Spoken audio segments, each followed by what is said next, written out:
కీర్తనాకారుడు అంటున్నాడు, పక్షిరాజు యవ్వనం వల్లే నీ యవ్వనము క్రొత్తదగునట్లు మేలుతో నీ హృదయమును తృప్తిపరచుచున్నాడు.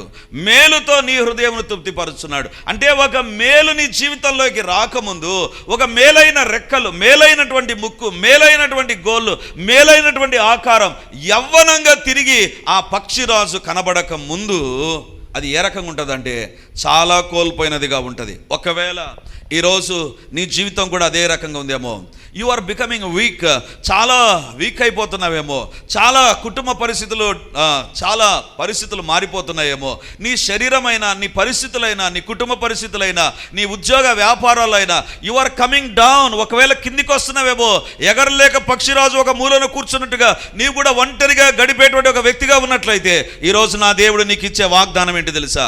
పక్షిరాజు యవ్వనం వల్లే నీ యవ్వనము కొత్తదగునట్లు మేలుతో ఆయన మనల్ని దర్శించబోతున్నారు. నమ్మిన వారు ఆమేనంటారు. పక్షిరాజుకు మేలు ఏంటి తెలుసా? కొత్త ఈకలు రావడం. పక్షిరాజుకు మేలేంటి తెలుసా? కోల్పోయిన ముక్కు రావడం. పక్షిరాజుకు మేలేంటి తెలుసా? కోల్పోయినటువంటి ఆ గోళ్ళు తిరిగి బలిష్టంగా మారడం. ఇప్పుడు దేవుడు అంటున్నాడు, పక్షిరాజు యవ్వనాన్ని ఎవ్వరు కొత్తదిగా చేయలేరు. It is me who is going to do that. It is I who is going to do that. ఇది నేను చేస్తేనే పక్షిరాజుకు వస్తుంది. పక్షిరాజుకు చేతనైంది లేదా పక్షులకు చూసేటువంటి తలాంతు ఉంటుంది. ఏంది పక్షిరాజు ఇలా అయిపోయింది, ఇంతవరకు పైకి ఎగిరినటువంటి ఏదో పెద్ద గొప్ప అనుకున్నామే, ఏంటి ఇలా? ఒకవేళ ప్రజలు అదే రకంగా నీ గురించి అన్నారేమో, ఏంటి ఒకప్పుడు బాగున్నారు, ఏంటి ఇలా అయిపోయింది, ఏంటి ఒకప్పుడు. అది గతం, అది మాల్టన్ ప్రాసెస్, అది రెక్కలలో ఉన్నటువంటి ఈకలు పీకివేయబడి ఒక స్థలంలో కూర్చున్నటువంటి స్థలం అది, ఆ పరిస్థితి అది. ఇప్పుడు దేవుడు అంటున్నాడు, ఈ మాటను నమ్మి 103:5 వచనం, నా కుటుంబములో నెరవేర్చు ప్రభు అని ఎవరైతే ప్రార్థన చేస్తారో, వింటే కాదండి, వింటే కాదు 103వ కీర్తన 5వ వచనాన్ని ఎవరైతే ప్రతిరోజు క్లెయిమ్ చేస్తూ ప్రార్థన చేస్తారో దేవుడు అంటాడు, మేలుతో నిన్ను నేను తృప్తిపరుస్తాను. హల్లెలూయా. ఒకవేళ కొన్ని మేలులే నువ్వు చూసావు, ఇక ఆ మేలులు కూడా అయిపోతున్నాయేమో, అయిపోయినట్టుగా కనబడుతున్నాయేమో, ఇంకేముంది మొత్తం కూడా మైనస్ లేక వస్తున్నాయేమో, ఉన్నటువంటిది ఖాళీ అయిపోతుందేమో. దేవుడు అంటున్నాడు, వరీ నాట్, మేలుతో నీ హృదయంను తృప్తిపరుస్తాడు. మేలుతో నీ హృదయాన్ని తృప్తిపరుస్తాడు అంటే ఒక రకంగా చెప్పాలంటే ఆ ఈకలు అది పీకేసినప్పుడు, తన ముక్కును అది విరగొట్టుకున్నప్పుడు, తన గోళ్లను అది తీసేసినప్పుడు పెయిన్ ఉంటుందా ఉండదా? నొప్పి ఉంటుందా? ఖచ్చితంగా ఉంటుంది. అంటే ఒక పెయిన్ గుండా ఈ పక్షిరాజు వెళ్ళిందండి. ఇంతవరకు నీ జీవితంలో ఒక నొప్పి గుండా వెళ్ళావేమో, ఒక బాధ గుండా వెళ్ళావేమో, ప్రజలు పలికిన మాట, నీ శరీరాన్ని బట్టి, లేదా నీ కుటుంబ పరిస్థితులను బట్టి, నీ బిడ్డలను బట్టి, నీ బంధువులను బట్టి బాధకు గురి అయ్యామో. దేవుడు అంటున్నాడు 103:5 ప్రకారం ఈ రోజు నుంచి, ఇప్పటి నుంచి మేలుతో మనల్ని తృప్తిపరచబోతున్నాడు. హల్లెలూయా, హల్లెలూయా. మేలుతో తృప్తిపరుస్తాడు. దేవుని బిడ్డలారా, ఒంటరితనం నీ జీవితంలో ఉందేమో, పక్షిరాజులో ఒక చోట కూర్చున్నావేమో, బాధ నీ జీవితంలో ఉందేమో, ఉన్నవన్నీ కోల్పోయిన పరిస్థితి ఏమన్నా వచ్చిందేమో, యు ఆర్ డ్రైన్డ్, పూర్తిగా ఖాళీ అయిపోయావేమో. దేవుడు అంటున్నాడు, again I'm going to bring back. ఏదైతే నువ్వు కోల్పోయావో, ఏదైతే లేకుండా ఉందో, ఏదైతే పరిచర్యలో లేకుండా ఉందో అది దేవుడు దయచేయబోతుంటున్నాడు. హల్లెలూయా. This is going to be a prophetic message. ఒక ప్రవచనాత్మకంగా భవిష్యత్తును చూస్తూ దేవుడు మాట్లాడుతున్నటువంటి మాట. I'm the lord who is going to satisfy you with the good things. మేలుతో నీ హృదయాన్ని తృప్తిపరుస్తాను. దేవుని బిడ్డలారా, పక్షిరాజు యవ్వనం వల్లే నీ యవ్వనము క్రొత్తదగుచుండునట్లు మేలుతో. మీరు అనవచ్చు, బ్రదర్ అది పక్షి, మన మనుషులం, మన మేలు వేరు కదా. మనిషిగా మన జీవితంలో ఏం జరుగుతుంది? బైబిల్లో ఒక వ్యక్తిని మీకు నేను చూపించి, ఆదికాండం 32వ అధ్యాయం 9-10 వచనాలు. అప్పుడు యాకోబు, నా తండ్రి అయిన అబ్రహాము దేవా, నా తండ్రి అయిన ఇస్సాకు దేవా, నీ దేశమునకు నీ బంధువుల యొద్దకు తిరిగి వెళ్ళుము, నీకు మేలు చేసేదనని నాతో చెప్పిన యెహోవా, నీవు నీ సేవకునికి చేసిన సమస్తమైన ఉపకారములకును సమస్త సత్యమునకును అపాత్రుడను. ఎట్లనగా నా చేతి కర్రతో మాత్రమే ఈ యోర్దాను దాటి తిని, ఇప్పుడు నేను 2 గుంపులైతిని. ఇక్కడ యాకోబు అనేటువంటి వ్యక్తి ఏమని చెప్తున్నాడండి? దేవుని దగ్గర ప్రార్థన చేస్తూ జ్ఞాపకం చేస్తుంటున్నాడు. ఏంటంటే 9వ వచనం, అప్పుడు యాకోబు, నా తండ్రివైన అబ్రహాము దేవా, నా తండ్రి అయిన ఇస్సాకు దేవా, నీ దేశమునకు నీ బంధువుల యొద్దకు తిరిగి వెళ్ళుము, నీకు మేలు చేసేదనని నాతో చెప్పిన యెహోవా.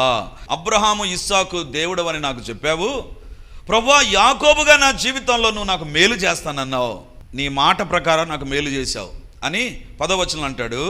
ఎట్లనగా నా చేతి కర్రతో మాత్రమే యోర్దాను దాటి తిని, ఇప్పుడు 2 గుంపులై తిని. నా చేతితో ఉన్నటువంటి కర్రతో బయటికి వచ్చాను, నువ్వు చేసిన మేలేంటి తెలుసా? 2 గుంపులైపోయాను. దేవుని బిడ్డలారా, యాకోబు జీవితంలో ఎలాంటి వ్యక్తి తెలుసా? తాను ఒంటరిగా ఉన్నాడు, తన దగ్గర సెకండ్ పేర్ ఆఫ్ డ్రెస్ లేదు, చెప్పులు 2 జతలు లేవు, తనకు తోడు ఎవరు లేరు, తన దగ్గర బ్యాగ్ లేదు, ఒంటరిగా ఒక కర్రతో బయటికి వచ్చాడండి. ఒంటరిగా ఒక కర్రతో బయటికి వచ్చారు. మీరు అడుక్కునే వారిని చూడండి, అడుక్కునే వారి దగ్గర ఒక బ్యాగ్ ఉంటుందండి, అడుక్కునే వారి దగ్గర ఒక బాటిల్ ఉంటుందండి, అడుక్కునే వారికి చెప్పులు ఉంటాయి, అన్నీ ఉంటాయండి అడుక్కునే వారి దగ్గర. అందుకే ఒక సామెత ఉంది కదా, అడుక్కున్నవాడు చాలా ఆరోగ్యంగా ఉంటాడంట. ఎందుకు? మనం ఒక కూరే తింటాం, అడుక్కున్నవాడు ప్రతి ఇంట్లో కూర తింటాడు. అందుకే వాళ్ళకు కరోనా రాలేదు. ఎందుకు తెలుసా? వాళ్ళు తీసుకున్న డైట్. మనం ఎప్పుడు చికెనే తిని చికెన్ లాగా అయిపోతాం అంతే. కానీ వాళ్ళు అన్నీ తింటారు, అన్ని ఇళ్లలో ఉండే కూరలు తింటారు, అన్ని రకాలైన అన్నాలు తింటారు, అన్నీ తిని తిరుగుతూ ఉంటారు వాళ్ళు. మనం తిరగము, ఒక చోట కూర్చుంటాం కోళ్ళలాగా. కానీ వాళ్ళు అందుకే అంత ఆరోగ్యంగా ఉంటారు. వాళ్ళ దగ్గర అన్నానికి కొదవ ఉండదు, ఆ పేరుకు అడుక్కున్న వాళ్ళే, వాళ్ళ దగ్గర డబ్బుకు కొదవ ఉండదు, అన్నీ ఉంటాయండి. కానీ యాకోబు అలా కాదు, బ్యాగ్ లేదు, ఏమీ లేదు, తినడానికి తిండి లేదు, ఎక్కడికి పోవాలని అర్థం కాలేదు. ఫస్ట్ టైం ఇంట్లోంచి బయటకు వచ్చాడు, దిక్కుదెలైనటువంటి వ్యక్తిగా ఉన్నప్పుడు దేవుని దగ్గర ప్రార్థన చేశాడు. ప్రభువా, నువ్వు అబ్రహాము దేవుడినవని చెప్పావు, ఇస్సాకు దేవుడినవని చెప్పావు, ఇప్పుడు యాకోబుగా నేను ప్రార్థన చేస్తున్నా, నా జీవితంలో మేలు లేదు ప్రభువా. అప్పుడు దేవుడు అన్నాడు, నీకు మేలు చేసేదనని నాతో చెప్పిన దేవా, నీ మాట నిలబెట్టుకున్నావు ప్రభువా. ఎలా అంటే, ఒంటరిగా చేతి కర్రతో బయలుదేరితే 2 గుంపులను చేశావు ప్రభా. 2 గుంపులు చేశాడు దేవుడు. దేవుని బిడలారా, ఈరోజు దేవుడు అంటున్నాడు, నాకే కష్టము అనేటువంటి పరిస్థితి నీది, నా కుటుంబం ఏంటిది అనే పరిస్థితి కాదు, నేనెట్లా, నా పరిస్థితి ఏంటిది అనేటువంటిది యాకోబు జీవితం. అప్పుడు దేవుడు మేలు చేస్తే ఏ రకంగా మారిపోయాడు తెలుసా? 2 గుంపులు అయిపోయాడు. అంటే పశు సంపద, 2 భార్యలు. అంటే నేను అనేటువంటిది 2 భార్యలు వస్తారని కాదు. దేవుని బిడ్డలారా, యాకోబును దేవుడు ఎలా దీవించాడంటే 2 గుంపులైపోయాడు. 2 గుంపులైపోయాడు అంటే యాకోబు దగ్గర ఏముందంటే, యాకోబు దగ్గర 0 కాదు, మైనస్ ఉంది, ఏమీ లేదు. ఇక ఈ బట్టల తర్వాత నెక్స్ట్ ఏంటంటే లేవు యాకోబు దగ్గర. లేదా యాకోబుని అడుగుదాం, ఇప్పుడు ఏదో పండ్లు తింటున్నావు, నెక్స్ట్ ఏంటి తెలియదు నాకు, ఎక్కడికి పోతావు తెలియదు నాకు, ఎవరు నిన్ను చూసుకుంటారు తెలియదు నాకు, ఎవ్రీథింగ్ ఈజ్ నెగిటివ్. తనకు తెలిసిందంటే ఏమైనా ఉందంటే ఏమీ లేదు, నాకు తెలియదు. అలాంటి వ్యక్తి జీవితంలో దేవుడు మేలు చేస్తే, దేవుని బిడ్డలారా, ఎంతగా ఆశీర్వదించబడ్డాడంట, 2 గుంపులైపోయాడు. హల్లెలూయా. దేవుని బిడ్డలారా, మేలుతో నీ హృదయాన్ని తృప్తిపరచడం అంటే అది అండి. అంటే ఒక పక్షిరాజు అన్నీ కోల్పోయి ఏమీ లేనటువంటి ఒక రోగిగ్రస్తమైనటువంటి పక్షిగా, ఒక చూడ్డానికి ఒక సిక్ అపియరెన్స్, చూడ్డానికే అది ఒక రోగిష్టిగా కనబడేటువంటి పక్షిరాజు నుంచి యవ్వనంగా ఉండేటువంటి పక్షిరాజుగా దేవుడు చేశాడు. ఇప్పుడు దేవుడు అంటున్నాడు, నీ జీవితంలో అన్ని పీకేశారు ఎవరైనా? ఏమైనా లేవనుకుంటున్నావా? ఇది లేదు, అది లేదు, నా కుటుంబంలో ఇది లేదు అనే భావనలో ఉన్నావా? Worry not. మేలుతో నీ హృదయాన్ని తృప్తిపరుస్తాను. యాకోబు జీవితంలో మేలు చేస్తానని చెప్పిన దేవుడు మేలు చేశాడు. కానీ యాకోబు కంటే ఒక రెట్టి ఎక్కువగా మనల్ని దీవిస్తబోతున్నాడు. ఏ రకంగా తెలుసా? యాకోబు తృప్తి వచ్చిందో లేదో కానీ దేవుడు అంటున్నాడు, నిన్ను తృప్తిపరుస్తా. హల్లెలూయా, హల్లెలూయా. దేవుని బిడ్డలారా, ఈరోజు దేవుడు అంటున్నాడు, ఈ మాట వింటున్నప్పుడు సాతాను కొంతమందితో అంటాడు, ఇది నీకు కాదులే, ఇంతకాలం రాలా, ఇంతకాలం పొందుకోవాలా, ఇప్పుడెలా వస్తుంది? దేవుని బిడ్డలారా, యాకోబుని అడిగితే, యాకోబు ఎట్లా దీవించబడ్డావు? దేవుడు ఇంటర్ఫియర్ అయ్యాడు. నేను మా బంధువుల ఇంటికి వెళ్ళాను, వాళ్ళు నన్ను యాక్సెప్ట్ చేశారు. తండ్రి ఇంటి నుండి వచ్చామంటే వీడెంత పనికి మాలినాడో అని వీళ్ళని ప్రక్కన పెట్టలేదు, యాకోబును చేర్చుకున్నారు. యాకోబు వాళ్ళ ఇంట్లో పని చేశాడు, దేవుడు ఆశీర్వదించాడు. ఎంత దీవించాడంటే 2 గుంపులు అయిపోయాడు. అంటే కలిసి జీవించలేనంత, మామతో కలిసి జీవించలేనటువంటి ఆశీర్వాదంలోనికి దేవుడు యాకోబును దీవించాడు. దేవుడు అంటున్నాడు, I'm going to bless you like that.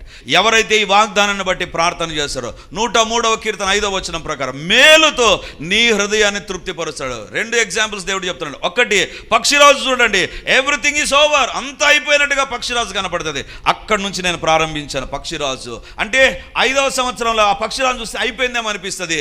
మళ్ళీ కొత్త ఈకలు వస్తాయండి, కొత్తగా ఆ ఫెదర్స్ వస్తాయి, కొత్తగా రెక్కల బలం, కొత్త ముక్కు, కొత్త గోర్లు, తిరిగి it will be everything will be new. దేవుని బిడ్డలారా, నీవు ఎంతగా నమ్మి వాక్యాన్ని బట్టి ప్రార్థన చేస్తావో అంతగా దేవుడు దీవిస్తాడు. నాకెక్కడలే ప్రభువా, చాలు ఇది నాకు కాదులే అని అనుకున్నావా? దేవుడు దీవించాడు.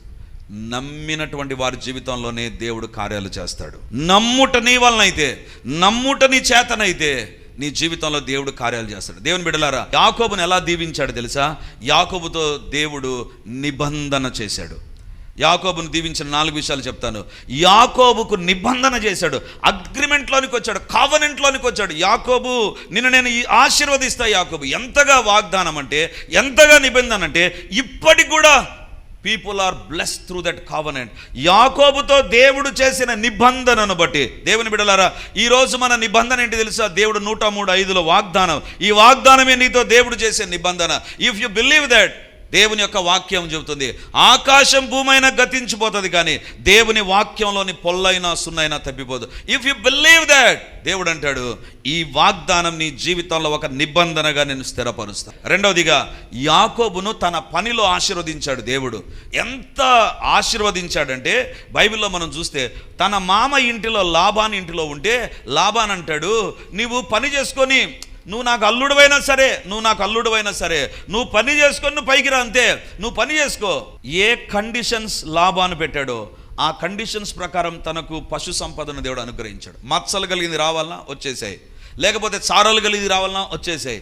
దేవుడు తన పనిలో యాకోబును ఆశీర్వదించాడు. మేలుతో తృప్తిపరచడం అంటే నీకు వాగ్దానం చేసి నిబంధనను స్థిరపరిచే దేవుడే కాదు ఆయన. నీ కుటుంబంలో, నీ ఉద్యోగ వ్యాపారాల్లో, చదువులో ఈ దేవుడు మేలుతో నింపునుగాక, ఆశీర్వదించునుగాక. దేవుని బిడలారా, 3వ దీవెన ఏంటి తెలుసా? యాకోబుకు దేవుడు కాపుదలనిచ్చాడండి. తన పశువులను దేవుడు కాపాడాడు, తనను దేవుడు కాపాడాడు. పరదేశంలో ఉన్నాడండి, తనకు తెలియని జనాంగం మధ్య ఉన్నాడు, తన తెలియనటువంటి పరిస్థితుల మధ్య మోసగించే వ్యక్తుల దగ్గర ఉన్నాడు యాకోబు. మామనే మోసం చేశాడు, ఎవరో కాదు, మామనే మోసం చేశాడు. పెళ్లి విషయంలో మోసం చేశాడు. ఎక్కడైనా మోసాలు ఆస్తి విషయంలో జరుగుతాయి, ఎక్కడైనా మోసాలు ఏదైనా ప్రాపర్టీ విషయంలో జరుగుతాయి, లేదా డబ్బు దగ్గర జరుగుతాయి. పెళ్లి దగ్గర జరగడం చాలా రేర్. యాకోబు పెళ్లిలోనే మోసగించబడ్డాడు. అలాంటి మామ, మోసగించేటువంటి మామ, అక్కడ దేవుడు యాకోబును కాపాడడం ప్రారంభించాడు. యాకోబును కాపాడాడు. God has protected him. దేవుని బిడ్డలారా, 2 రకాలైనటువంటి కాపుదల ఇచ్చాడు. తన సొంత మామ వ్యతిరేకంగా నిలబడి యాకోబు దీవించబడకూడదు అని కోరుకుంటే యాకోబును దేవుడు ఆశీర్వదించాడండి. రెండవదిగా, తన అన్న చంపాలనుకున్నాడు. ఈ యొక్క యాకోబును అక్కడ దేవుడు కాపాడాడు. అంటే నీ ఇంటిలో వారైనా, నీ బయట ఉండేవారైనా, ఎవరు నీకు వ్యతిరేకంగా ఉన్నా, ఎవరు మనకు వ్యతిరేకంగా ఉన్నా, God is going to protect us. నమ్మిన వారు ఆమేన్ అంటారు. దేవుని బిడ్డలారా, దేవుని కాపుదల ఉంటుంది. మేలుతో తృప్తిపరచడం అంటే నీకు వాగ్దానాన్ని, నిబంధనని నెరవేర్చడం మాత్రమే కాదు, నీ జీవితంలో అవసరమైనటువంటి ప్రాస్పరిటీ, లేకపోతే అవసరమైన దీవెనలు నీ ఉద్యోగంలో, నీ యొక్క పనుల్లో దేవుడు ఇవ్వడం మాత్రమే కాదు. 3వదిగా, నిన్ను కాపాడుతాడు. 4వదిగా చూస్తే దేవుడు యాకోబును ఆత్మీయంగా కూడా దీవించాడండి. మేలుతో తృప్తిపరచడం అంటే ఏదో వాగ్దానం ఇచ్చి, ఆరోగ్యం ఇచ్చి, మంచిగా చదువుకో, మంచి డబ్బు సంపాదించుకో, ఆస్తిపాస్తులు తెచ్చుకో, అక్కడితే కాదు. God has changed him spiritually. మోసగాడు, అబద్ధాలు చెప్పినటువంటి వ్యక్తి, దీవెనల కోసం కక్కుర్తి పడినటువంటి వ్యక్తి, ఆశీర్వదించబడాలని అడ్డదారులు తొక్కినటువంటి వ్యక్తి యాకోబు. దేవుడు యాకోబును మార్చాడు. యాకోబు రాత్రంతా ప్రార్థన చేసే వ్యక్తిగా మార్చాడు. హల్లెలూయా. ఈ రోజు నుంచి నీ జీవితంలో లేనటువంటి ఆత్మీయ లక్షణం ఏదైతే ఉందో, ఉపవాసం లేదా, మేలుతో తృప్తిపరుస్తానన్నావు. మేలుతో తృప్తిపరచడం అంటే 3 పూట్ల తినేది 5 పూట్లకు పెంచడం కాదు. అది ఇస్తాడు దేవుడు. ఉపవాసం ఉండడం కూడా నీకు చేత కావాలి. రాత్రంతా ప్రార్థన చేయడం చేత కావాలి. ఉదయాన్నే 5 గంటలకు చర్చికి వచ్చి ప్రార్థన చేయడం కూడా చేత కావాలి. ఇంట్లో 5 గంటలకు లేచి ప్రార్థన చేసి ఆ మేలు కూడా దేవుడు దయచేస్తాడు. యాకోబు రాత్రంతా ఒక్కడు ప్రార్థన చేశాడండి. ట్రై చేయండి. యాకోబు ఒక్కడు ఒకే అంశం ఏంటి? నన్ను దీవించు. మనకి ఇన్ని అంశాలు పెట్టుకుంటే రాత్రంతా 20 మంది ప్రార్థన చేస్తే తెల్లారుతుంది. యాకోబు ఒక్కడు ఒకే ఒక అంశం, నన్ను దీవించు ప్రభువా. ఒకే ప్రేయర్ పాయింట్, ఒకే వ్యక్తి రాత్రంతా ప్రార్థన చేశాడు. ఆత్మీయ జీవితం అంటే ఏంటి తెలుసా? నీవు వ్యక్తిగతంగా అందరితో కలిసి ఆశీర్వదించబడడం, అది ఆశీర్వాదం. స్పిరిచువల్ బ్లెస్సింగ్స్, ఆశీర్వాదం. ఎంతగా దేవుడు ఆశీర్వదించాడంటే యాకోబుతో దేవుడు అంటాడు, నీ పేరు నేను ఇశ్రాయేలుగా చేస్తున్నా, నీవు ఒక జనాంగంగా మారుతావు. ఇప్పుడు చెప్పండి, ఈ దినాన ప్రపంచాన్ని శాసించేది ఎవరు? ఇశ్రాయేలు దేశం. లాస్ట్ వీక్ అనుకుంటాను, ఇశ్రాయేలు దేశ ప్రధాని నెతన్యాహు ఒక మాట అన్నాడు. ప్రపంచంలో ఉన్న వారందరికీ ఒక మాట చెప్పాడు, మీ చేతుల్లో మేము ఉన్నాం. అంటే దాని అర్థం ఏంటి తెలుసా? మేము తయారు చేసిన సెల్ ఫోన్ మీ చేతుల్లో ఉంది, మా ప్రభావం మీ చేతుల్లో ఉంది. సిస్టమ్స్ అయినా, సాఫ్ట్వేర్స్ అయినా, టెక్నాలజీ అయినా వాళ్ళు ప్రపంచానికి అందించాలి. ఒకానొక సందర్భంలో ఒక ప్రముఖమైన డాక్టర్తో నేను మాట్లాడుతూ ఉన్నాను. అప్పుడు ఆ డాక్టర్ చెప్పినటువంటి మాట, అన్న ఇప్పుడే నేను ఒక జూమ్ కాన్ఫరెన్స్ ఉన్నిందన్న మాకు, ఆ కాన్ఫరెన్స్లో నుంచి నేను ఇప్పుడే బయటకు వచ్చాను. నేను ఎవరితో మాట్లాడారమ్మా మీరు? అన్న చాలామంది ఇంటర్నేషనల్ లెవెల్లో డాక్టర్స్ అంతా వచ్చారు. నేను అడిగాను ఎవరెవరు వచ్చారు? ఆమె చెప్పినటువంటి మాట ఏంటంటే, ఇశ్రాయేలు దేశంలో ఉండేటువంటి టాప్ డాక్టర్స్ కూడా వచ్చారు. అప్పుడు నేను అడిగాను, దేని విషయం మాట్లాడారు? అన్న మిగిలిన డాక్టర్స్ అందరూ ఇప్పుడేం జరుగుతుందో మాట్లాడారు. ఇప్పుడు ఈ మెడిసిన్ పనిచేస్తుంది, ఇప్పుడు ఈ వ్యాధికి, అప్పుడు కరోనా సెకండ్ వేవ్ అయిపోయి అన్నటువంటి కాలం అది, ఇప్పుడు ఏం జరుగుతుంది అనేటువంటిది చెప్పారు. కానీ ఇశ్రాయేల్ డాక్టర్స్, ఒక లేడీ వచ్చిందన్న, 5 సంవత్సరాల తర్వాత ఒక జబ్బు రాబోతుంది, ఆ జబ్బుకు మందు ఇప్పుడే కనుక్కున్నామని చెప్పారంట. అది నేను అడిగాను, ఏం జబ్బు అది? ఏం లేదన్నా, సెల్ ఎక్కువగా చూసి కళ్ళు దెబ్బతింటాయి. ఈ మధ్యకాలంలో మీరు చూసారా? సెల్ ఎక్కువ చూసిన వాళ్ళకు కళ్ళు ఎర్రగా అయిపోతాయి. ఇప్పుడు ఎవరైనా నా దగ్గరికి కళ్ళ ప్రాబ్లంతో వచ్చారంటే అర్థం ఏంటి? నేను ప్రార్థన చేయను, మీరే సెల్ ఫోన్ తగ్గించుకోండి. Too much of cell phone use చేస్తే నీ కళ్ళలో ఉన్నటువంటి సేఫ్టీ పొరను అది స్పాయిల్ చేస్తుంది. దానికి 5 సంవత్సరాల కిందటే వాళ్ళు మెడిసిన్ కనుక్కున్నారు. ఇప్పుడు వచ్చిన దానికి ఇప్పుడు రీసెర్చ్ చేసి ఇప్పుడు మందు కనుక్కుంటారు. అది మన టెక్నాలజీ. ఇశ్రాయేల్ టెక్నాలజీ ఏంటి తెలుసా? 5 సంవత్సరాల తర్వాత ఒక జబ్బు రాబోతుందని దానికి మెడిసిన్ కనుక్కున్నారు. ఎందుకు తెలుసా?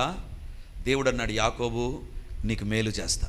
యాకోబు ఇశ్రాయేలు దేశం ఇప్పటికి కూడా ఆ దేశంలో యాకోబుకి ఇచ్చిన ఆశీర్వాదాలన్నీ కంటిన్యూ అయిపోతున్నాయి. దేవుని బిడ్డలారా, యుద్ధం జరిగితే అందరూ ఎక్కడో చోట దాక్కుంటారు. ఇశ్రాయేల్ దేశంలో యుద్ధం జరిగితే అందరూ బయట తిరుగుతారు. వాళ్ళు ఎందుకు తెలుసా? హోటల్స్ బంద్ కావు. మన కరోనా వచ్చిందంటే మన వాకిలు మొదలుకొని అన్ని బంద్. కరోనా వైరస్ వస్తే అంతే. యుద్ధం జరిగితే అన్నీ తెరుచుకుంటాయి, మాల్స్ తెరుచుకుంటాయి, షాపింగ్ మాల్స్ ఉంటాయి, అన్నీ ఉంటాయి. ఎందుకు తెలుసా? They are protected like that. ఎందుకంటే ఆదికాండంలో దేవుడు యాకోబుతో చెప్పినటువంటి మాట ఏంటి? ఆ మాట, నీకు మేలు చేసేదని నాకు చెప్పావు కదా ప్రభువా. ఒక్క కర్రతో బయటకు వచ్చిన వ్యక్తిని 2 గుంపులు చేసి అక్కడికి ఫుల్ స్టాప్ పెట్టలేదు ప్రామిస్కు. దేవుడు చేసిన పని ఏంటి తెలుసా? ఇప్పటికీ కూడా వాగ్దానం నెరవేరుతూనే ఉంది. హల్లెలూయా. ఇప్పుడు దేవుడు అంటున్నాడు, ఈ వాగ్దానం నువ్వు నమ్మి ప్రార్థన చేస్తే నీ జీవితంలో కూడా మేలును దేవుడు దయచేయబోతున్నాడు. మేలుతో దేవుడు తృప్తిపరుస్తాడు. పక్షిరాజు యవ్వనం వలె నీ యవ్వనాన్ని దేవుడు ఆశీర్వదిస్తాడు. కానీ దెర్ ఇస్ అ కండిషన్. దేవుడు అంటున్నాడు, మేలుతో తృప్తిపరుస్తాను అన్నప్పుడు నాకు అనిపించింది, కండిషన్ ఎక్కడుంది ప్రభువా? కండిషన్ లేదు కదా, అన్నీ కూడా ప్రామిసే కదా. మేలు చేస్తాను, మేలుతో తృప్తిపరుస్తాను అన్నావు కదా ప్రభువా. దేవుని బిడ్డలారా, కండిషన్ ఏంటి తెలుసా? ఆ పక్షిరాజే కండిషన్. పక్షిరాజు యొక్క ఫస్ట్ కండిషన్ ఏంటంటే, ఇందాక నేను చెప్పాను, చచ్చిపోయిన దాన్ని తినదది. మృతమైన దాన్ని టచ్ చేయదు. బైబిల్లో వ్రాయబడింది ఎఫ్ఎస్సి 2:1. చూడాల్సిన పని లేదు. మనము పాపముల చేతను అపరాధముల చేతను చచ్చిన వారై ఉండగా, చచ్చిపోవడం దేనికి సాదృశ్యం తెలుసా? పాపం. నీ జీవితంలో పాపానికి ఎంత దూరం అవుతావో, ఎంతగా పరిశుద్ధంగా ప్రభు వాక్యాన్ని, ప్రార్థన, భక్తి జీవితాన్ని కొనసాగిస్తావో అప్పుడే నీ జీవితంలో మేలు ఉంటుంది. అబద్ధాలు చెప్పి మోసంగా పైకి రావాలనుకొని, తప్పుడు విధానాల్లో పైకి రావాలని చూసుకున్నటువంటి యాకోబుతో దేవుడు అంటున్నాడు, నీ పేరు చెప్పు. ఎందుకు? నీ తండ్రి దగ్గర అబద్ధం చెప్పావు, నా పేరు ఏశావు అని చెప్పావు, ఇప్పుడు నీ పేరు చెప్పు, చెప్పితేనే నేను దీవిస్తా. నీ జీవితంలో పాపం ఉంటే మేలు ఉండదు, వాగ్దానం పనిచేయదు. యాకోబుకి ఇచ్చిన ఏ వాగ్దానం కూడా పనిచేయదు. ఎందుకు తెలుసా? Is a God who loves holiness. పరిశుద్ధతను ప్రేమిస్తాడు ఆయన, పరిశుద్ధతను ప్రేమిస్తాడు. నీ జీవితంలో don't compromise with the holiness. పరిశుద్ధతలో ఏదో సర్లే, ఈరోజు చదవకపోతే ఏమవుతుంది బైబిల్, ఈరోజు ప్రార్థన చేసుకోకపోతే ఏమవుతుంది, ఈరోజు పరిశుద్ధంగా జీవించకపోతే ఏమవుతుంది? If you compromise, blessings will not be there. ఆశీర్వాదాలు అక్కడ ఉండవు, దీవెనలు అక్కడ ఉండవు. రెండవదిగా, మొదటి కండిషన్ పరిశుద్ధంగా జీవించాలి. రెండవదిగా, ఇందాక నేను చెప్పాను, ఆ పక్షిరాజు ఆ మాల్టన్ ప్రాసెస్లో ఆ ఈకలు అన్నీ ఊడిపోయేటువంటి కాలంలో ఏదైనా ఒక ఈక రాకుండా అక్కడే ఉందనుకుందాం, ఈ పక్షిరాజు ఏం చేస్తుంది తెలుసా? దాని ఈకను అదే పీకేస్తుంది. నీ పంటి నువ్వు పీక్కో, పండ్లు వద్దులే, ఇటువంటి వెంట్రుకని పీక్కో, అబ్బా అంటావు. ఎందుకు? నొప్పి. కొన్ని సందర్భాల్లో కొన్నిటిని ప్రార్థనలో దేవుడు తొలగిస్తాడు, నీ పాడు అలవాట్లు. కానీ కొన్ని అలవాట్లు ఉంటాయి, అవి నీవే తొలగించుకోవాలి, నువ్వే తీసేయాలి. నేను చెయ్యను ప్రభా, నేను వెళ్ళను ప్రభా, నేను ఇలా ఉండను ప్రభా అని. If you can take your own decisions, నీ సొంత నిర్ణయాలు నువ్వు తీసుకోగలిగితే అప్పుడే మేలుతో నీ హృదయాన్ని దేవుడు తృప్తిపరుస్తాడు. కొన్ని దేవుడు ఆటోమేటిక్గా తీసేస్తాడు, కొన్నిటి మాత్రం నువ్వే తీసేసుకోవాలి. ఎందుకు తెలుసా? బలవంతంగా చేయడు. కొన్ని అబద్ధాలు నీ జన్మ హక్కు, ప్రతిదానికి అబద్ధం ఆడే వ్యక్తి నీవే తీసేయాలి. నువ్వు అబద్ధాలు చెప్పకుండా ఉండాలి. నువ్వు ఇంతవరకు పని ఎగరగొట్టే వ్యక్తి, పనిలో నెంబర్ 1 దొంగ అనుకుందాం, ఇప్పుడు నువ్వు పని చేయడం ప్రారంభించాలి. లేకపోతే చదవకుండా చదివినట్టుగా బిల్డప్ ఇచ్చే వ్యక్తి అనుకుందాం, నీవు ఆ పని మానుకోవాలి. అది నువ్వు చేయాల్సిన పని, దేవుడు తీసేయడది. ఈ పక్షిరాజు తన ముక్కుతో అదే పీకేస్తుంది, అదే పీకేస్తుంది. ఒకవేళ గోర్లు రావా, అదే పీకేస్తుంది. ఏ రోజైనా దేవుడు మీ గోర్లు కట్ చేశాడా? ఎవరు కట్ చేసుకుంటారు గోర్లు? మనమే. ఒకవేళ నువ్వు పెరాలసిస్ పేషెంట్ అయితే ఎవరో కట్ చేస్తారు. నీ గోర్లు నువ్వే కట్ చేయాలి. నీ జీవితంలో ఉండకూడని కొన్ని నీవే తొలగించుకోవాలి. అది నీకు తెలుసు, ఏదో నీకు తెలుసు. నేను తొలగించుకోవాల్సింది నాకు తెలుసు, మీరు తొలగించుకోవాల్సింది మీకు తెలుసు. నెంబర్ 1, ఈ మేలుతో తృప్తి కలగాలి అంటే పరిశుద్ధంగా జీవించు, పాపం అనే మృతం దగ్గరికి వెళ్ళొద్దు. రెండవదిగా, నీవు తొలగించుకోవాల్సిందో తొలగించుకో. ఆ ఫోటో చూపిస్తారా ఒకసారి? అది ఎక్కడ కూర్చుంటుంది తెలుసా? అది చెట్టు పైన కూర్చోదు. When it goes through the moulting process, ఆ ఈకలు పీకివేయబడిన స్థలంలో అది ఒక కొండ పైన కూర్చుంటుంది. It will sit on the rock. అది బండ మీద కూర్చుంటుంది. ఎప్పటికీ నీ జీవితము క్రీస్తు అనే బండ మీద ఉండాలి. అది ఉద్యోగమైనా, వ్యాపారమైనా, ఒక పెళ్ళి అయినా, లేదా ఇంకే పరిస్థితులైనా ప్రతి చోట దేవుని బిడ్డగానే జీవించు. Don't change. ఏ ఎండకు ఆ గొడుగు ఎత్తకు. ఉద్యోగంలో నీ ఇష్టం వచ్చినట్టుగా, చర్చిలో చాలా భక్తిగా కాదు. క్రీస్తు అనే దాని గూడు కట్టుకునేదా బండపైన కడుతుంది. ఒకవేళ అది తన జీవితంలో ఆ మాల్టన్ ప్రాసెస్ గుండా వెళ్ళాలన్నా, ఆ యొక్క ఈకలు పీకివేయబడాలన్న పరిస్థితి, అది కొండపైన బండపైన కూర్చుంటుంది. ఈరోజు దేవుడు అడుగుతున్నాడు, ఈ 3 నీ జీవితంలో ఉండాలి. 1, చచ్చిపోయిన దాన్ని ఈ పక్షిరాజు అస్సలు ముట్టదు, పాపం నీ జీవితంలోకి రాకూడదు. రెండవదిగా, నువ్వు తొలగించుకోవాల్సిన ఏదో ఉంటుంది, అది తొలగించుకోవాలి. క్రీస్తు అనే బండపైన నీ జీవితం ప్రతి చోట ఉండాలి. మన జీవితంలో ఎలా ఉండాలనో దేవుడు మాట్లాడాడు, మనం ఏం చేయాలనో దేవుడు మాట్లాడాడు, దేవుడు ఏం చేయడానికి సిద్ధంగా ఉన్నాడో మనతో మాట్లాడాడు. ఈరోజు ప్రభు మనతో మాట్లాడి ఉండగా 103వ కీర్తన 5వ వచనం ప్రకారం, పక్షిరాజు యవ్వనం వలె నీ యవ్వనాన్ని నేను తృప్తిపరుస్తాను, మేలుతో నీ హృదయాన్ని నేను తృప్తిపరుస్తాను. ప్రభు మాట్లాడుతుండగా దేవుని ఎదుట అడుగుదాం, ప్రభువా నా జీవితంలో నన్ను మార్చు, నా జీవితాన్ని దర్శించు, నా జీవితంలో మీ కార్యాలు జరిగించు, ఈరోజు మీ యొక్క వాక్యమును బట్టి, మీ సందేశాన్ని బట్టి వందనం. అవును ప్రభా, రెండంచుల ఖడ్గం అంటే వార్షికోత్సవానికి సంబంధించిన సందేశం ఇచ్చావు, వాగ్దానానికి సంబంధించిన సందేశాన్ని ఇచ్చావు. అవును తండ్రి, మా పరిచర్య పట్ల మీకున్న తలంపులు విస్తారములుగా ఉండగా నీకు వందనాలు. సంవత్సరములకు సరిపోయినటువంటి మేలులు దయచేసే దేవుడవు నాయనా. సంవత్సరం మీ కార్యములు నూతనంగా జరిగించే దేవుడవు ప్రభా. మా జీవితాల్లో నూతనమైన కార్యాలు జరిగించేది. who are going to satisfy our ears with the good things. పరిచర్యకు అవసరమైన మేలులు కలుగును గాక. ప్రతి విభాగానికి అవసరమైన మేలులు కలుగును గాక. ప్రతి కుటుంబానికి అవసరమైన మేలులు కలుగును గాక. పరిచర్య తూర్పు, ఉత్తర, పడమర, దక్షిణాలకు విస్తరించే మేలు కలుగును గాక. అన్యుల గౌనులు మేము స్వాధీనం చేసుకునే మేలు కలుగును గాక. అన్యులు విస్తారముగా హాజరయ్యే సంఘముగా మా సంఘమి మేలుతో తృప్తి పరచబడును గాక. మేము కడపకే కాదు నాయనా తండ్రి, ఎంత మందికి దీవెనకరంగా మేము మేలుకరంగా ఉండాలో అంత మందికి మేము మేలుకరంగా మార్చబడుదుము గాక. పరిచర్యలోని ప్రతి విభాగం మార్చబడును గాక. నాయనా మీరే సహాయం చేయండి, మీ కార్యములు జరిగించండి ప్రభువా. మేలుతో తృప్తి పరుస్తానని సెలవిచ్చావు. యేసు నామమందు నాయనా ఇప్పుడు అడుగుతుంటున్నాం ప్రభువా, మేము పరిశుద్ధంగాను మా జీవితంలో వదిలివేయవలసిన పాపాలను వదిలివేస్తూ మీ పైన మేము స్థిరంగా ఉండే కృప మాకు కలుగును గాక.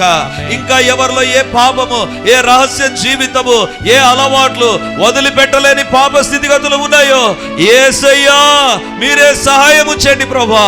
నీ వాగ్దానాలు ఉన్నాయి ప్రభా, మేలుతో తృప్తి పరుస్తానని. కానీ మేము విడిచిపెట్టవలసిన పాపాన్ని విడిచిపెట్టనంత వరకు మేలు కలగదు అని మీరు మాతో మాట్లాడారు. పరిశుద్ధంగా జీవించినంత వరకు, పరిశుద్ధంగా జీవించేంత వరకు మాకు మేలు కలగదని మాట్లాడారు. దేవా, మేము ఎక్కడ ఉన్నా క్రీస్తు ప్రభు బిడ్డలుగానే కనబడాలని మీరు కోరుకున్నారు నాయనా.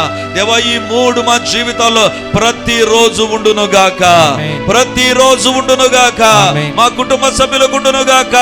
తండ్రి ప్రభా, ఈ చర్చికి వస్తున్న ప్రతి ఒక్కరికి మూడు దీవెనలు కలుగును గాక. కలుగును గాక. ఆత్మీయ జీవితాల్లో మేము మార్పు చెందుదుము గాక. మార్పు చెందుదుము గాక. మార్పు చెందుదుము గాక. పరిశుద్ధపరచబడుదుము గాక. మరింత పరిశుద్ధపరచబడుదుము గాక. ఎవరైతే లైవ్ లో ఈ వాక్యాన్ని వింటూ ప్రార్థనలో ఏకీభవిస్తున్నారో యేసు నామమందు వారి జీవితాల్లో, వారి కుటుంబాల్లో, వారి వ్యక్తిగత ఆత్మీయ ఆధ్యాత్మిక జీవితాల్లో, పరిచర్యలో, సేవలో 103:5 వచనము నెరవేరును గాక. కీర్తన 103:5 నెరవేరును గాక. దేవా మీకే స్తోత్రము. మేలుతో మా హృదయము తృప్తి పరచబడి మేము మీ కొరకైన సాక్షులుగా, సాధనములుగా ఉందుముగాక. సాక్షులుగా, సాధనములుగా ఉండే కృప మా ఒక్కొక్కరికి యేసు నామమందు కలుగునుగాక. మీకే స్తోత్రాలు. 10 సంవత్సరాలు ఈ పరిచర్య నడిపించిన దేవా, కాపాడిన దేవా, పోషించిన దేవా, భద్రపరిచిన దేవా తండ్రి, మీరు చేసిన ప్రతి మహోపకారానికి మా చేతులెత్తి మీకు వందనాలు చెల్లిస్తుంటున్నాం. మాకు కాదు దేవా, మాకు కానే కాదు, సమస్త మహిమ ఘనత మీకు ఆరోపించుకుంటూ యేసయ్య నామమందు ప్రార్థించి అడిగి పొంది ఉంటున్నాము తండ్రి. ఆమేన్.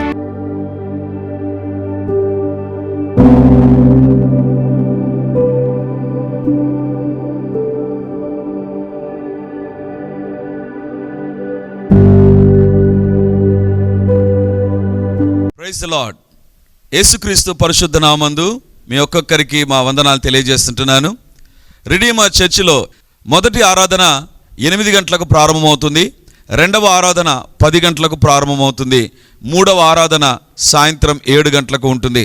దేవుని బిడ్డలారా, ఎవరైనా ఉదయం ఆయా పనులు కలిగి రెండవ ఆరాధనలకు రాలేకపోతున్నారని భావించి ఈ యొక్క మొదటి ఆరాధన ప్రారంభిస్తున్నాం.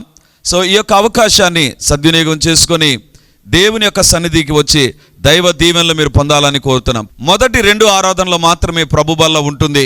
కాబట్టి సిద్ధపడి దేవుని సన్నిధికి రమ్మని మిమ్మల్ని కోరుతూ ఉన్నాను.